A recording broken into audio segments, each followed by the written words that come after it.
கருத்து கணிப்பு முடிவுகள் பாஜக ஆட்சி முடியப் போவதை காட்டுவதாக முதலமைச்சர் மு.க.ஸ்டாலின் திட்டவட்டம்.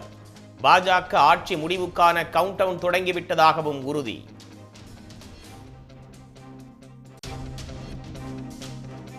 வரலாறு காணாத விலை உயர்வால் இன்றும் புதிய உச்சம் தொட்டது தங்கம் விலை. சென்னையில் சவரனுக்கு 640 ரூபாய் உயர்ந்து 54,440 ரூபாய்க்கு விற்பனை.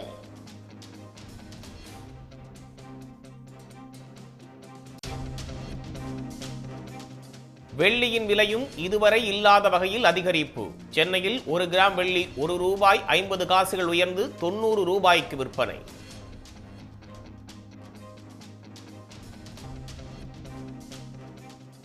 தமிழ்நாட்டை ஒன்றிய பாஜக அரசு வஞ்சிப்பதாக எடப்பாடி பழனிசாமி குற்றச்சாட்டு. பாஜக அல்லாத மாநிலங்களை மாற்றாந்தாய் பிள்ளையாக பார்ப்பதாகவும் விமர்சனம்.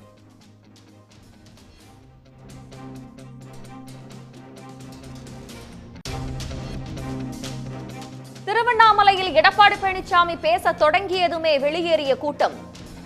அழைத்து வந்த வாகனங்களில் மீண்டும் இடம் பிடிப்பதில் போட்டி.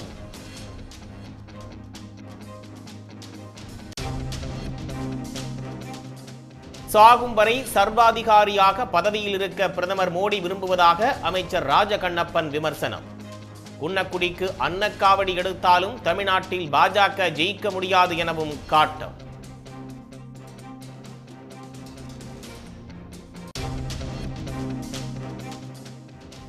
ஆயிரம் கோடி ரூபாயை தருவதாக ஆசை வார்த்தை கூறி என்னை அழைத்தனர் என்று சீமான் பரபரப்பு பேச்சு.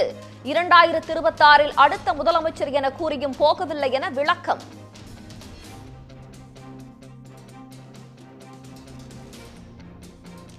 நீ எனக்கு என்ன கொடுத்த? இந்த 15 வருஷத்துல என்ன கொடுத்துருக்க? கவுன்சிலர், ஒரு எம்எல்ஏ, ஒரு எம்பி, ஒரு இடம் கொடுக்கல. ஆனா இது எல்லாம் கொடுக்குறேன்னு என்னை கூப்பிட்டான். எப்படி கூப்பிட்டான்? 15 சீட்டு, 26 நீ தான் முதலமைச்சர், 1000 கோடி உங்களுக்கு தனியா ஃபேமிலிக்கு, கட்சிக்கு, பார்ட்டி ஃபண்டு, தெருக்கோடியோட நான் நின்றுகிறேன், உங்களோட நான் வரலாம்.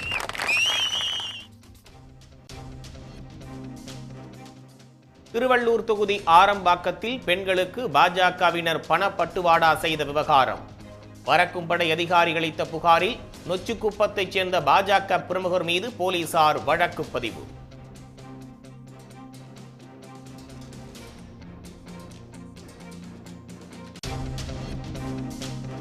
வாக்காளர்களை கவர விதவிதமான முறைகளில் அரசியல் கட்சியினர் வாக்கு சேகரிப்பு. கும்மி அடித்தும், துரித உணவு தயாரித்து கொடுத்தும், பூ கட்டியும் வாக்கு கேட்டனர்.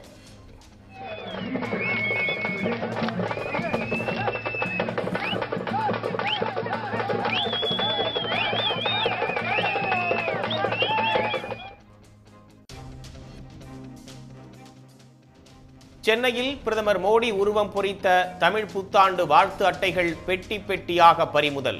உரிய ஆவணமின்றி எடுத்துச் செல்லப்பட்ட 44 லட்சம் ரூபாய் மதிப்பிலான 667 கிராம் தங்க நகைகள் குறித்தும் விசாரணை.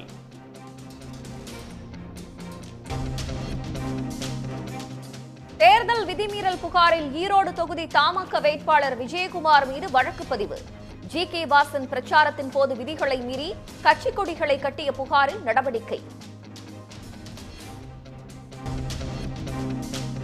கோடை வெயில் சுட்டெரித்த நிலையில் தமிழ்நாட்டின் பல்வேறு மாவட்டங்களில் கொட்டி தீர்த்த கனமழை. குன்னூரில் 12 சென்டிமீட்டர் கொட்டி தீர்த்த மழை. நெல்லை சேர்வலாறில் 8 சென்டிமீட்டர் மழை பதிவு.